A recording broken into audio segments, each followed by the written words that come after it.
Hello and welcome to Reno Radio. My name is Naomi Finlay and I am Australia's rapid renovation expert.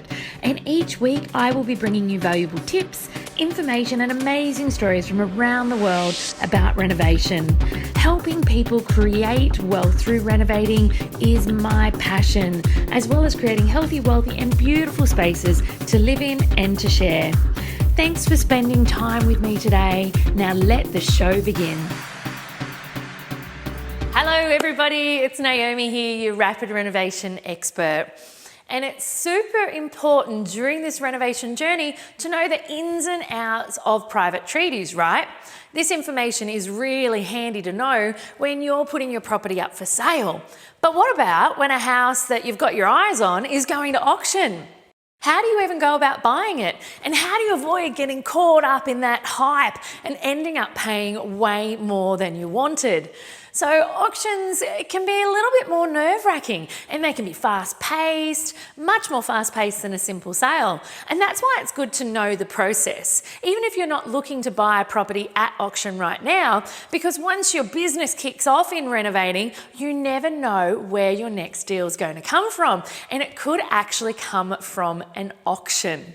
Now, if you've ever been to an auction before, you would have noticed sometimes it can get a bit crazy, things can be a little fast, and there's a whole bunch of people checking out the property and everyone seems to want a piece of the pie, and it's almost like going to a really busy farmer's market where the guy is standing out the front and bustling the crowd and he's, got a crate of potatoes and he's yelling $1, $1, $1. It can sometimes feel like that. And it's not a surprise then that auction days can cause some people a little bit of a woozy belly and some grey hairs. Because when you're pitted up against buyers who want to snatch the property just like you, it can start some heated competition. And this can be dangerous, because getting caught up in the adrenaline of it all could mean that you end up putting your hand up for a dollar figure that you were not prepared to pay. And then the agent brings his hammer down and you're stuck with a property that might not even be worth renovating anymore. So, how do you make sure that you don't go wild on auction day? Research, research, research. Research is the holy grail of almost all of my advice, and preparation is key, especially when it comes to being involved with such large sums of money as you need when you're buying a house. Now, the easiest way to do your preparation when it comes to an auction is to keep an eye on recent sales in the area. That way you can gauge a reasonable price, just like you would have already established, for what this property is worth unrenovated. And you'll also be able to see whether it's even going to fit into your budget.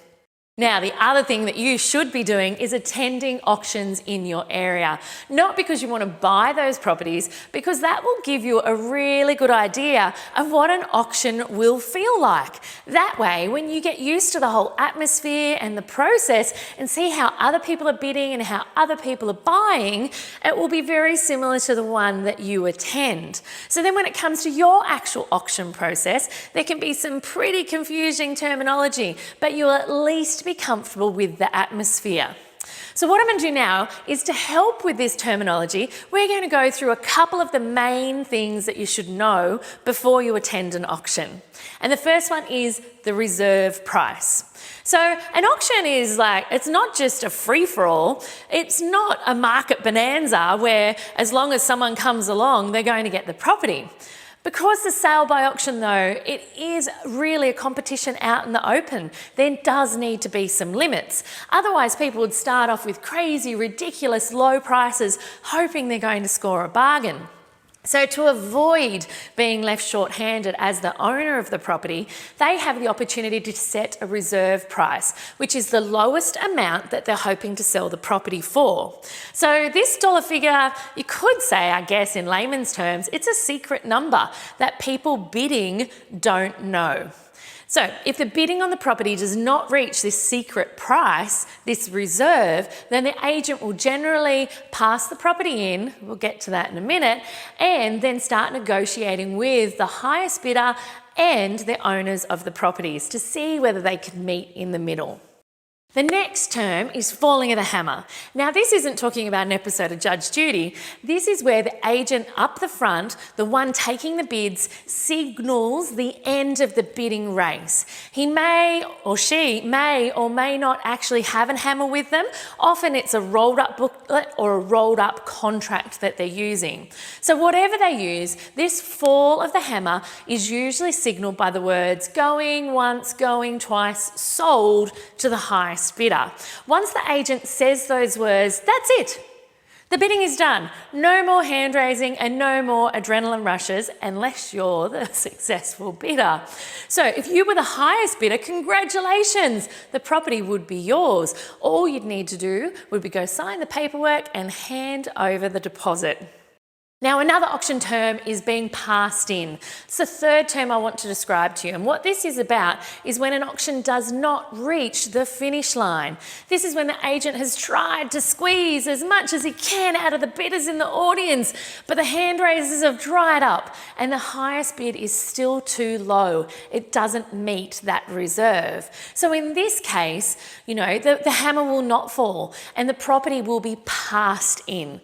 In this case, if you were the highest bidder, you would then be invited to try and come and negotiate via the agent with the owner. And sometimes this can be a phenomenal opportunity to get the property at the price that you're really after. But just make sure you have the money with you. Because in an auction, there's no cooling off period. So if you were a highest bidder, then you would need to put the dollar figure up. You would actually need to, on the day, supply your deposit. Now, auction bids are public. Unlike the private treaty way of buying, auctions are very public. Everyone can see and hear the cards that you're throwing down on the table, the bids that you're putting out there. And it's fair game for somebody else to swoop in with a bigger bid, or in this case, a bigger check.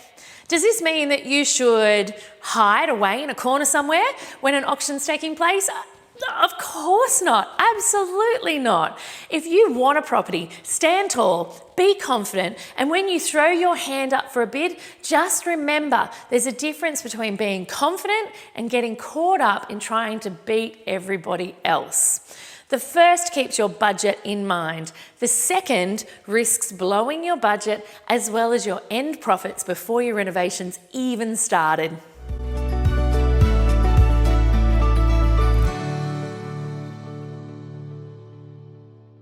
Hey renovators, if you're ready to take the next step in your renovation journey, then come learn how to renovate with me in my online renovation masterclass. It's completely free for all of you listeners. So if you want to discover how to renovate properties for profit, head over to naomifindlay.com/renovation masterclass, where I'll show you how the 7 steps to my winning rapid renovation formula create a 6-figure income for me and many of my students. So save your spot today. Remember, it's naomifindlay.com/renovation masterclass. See you soon.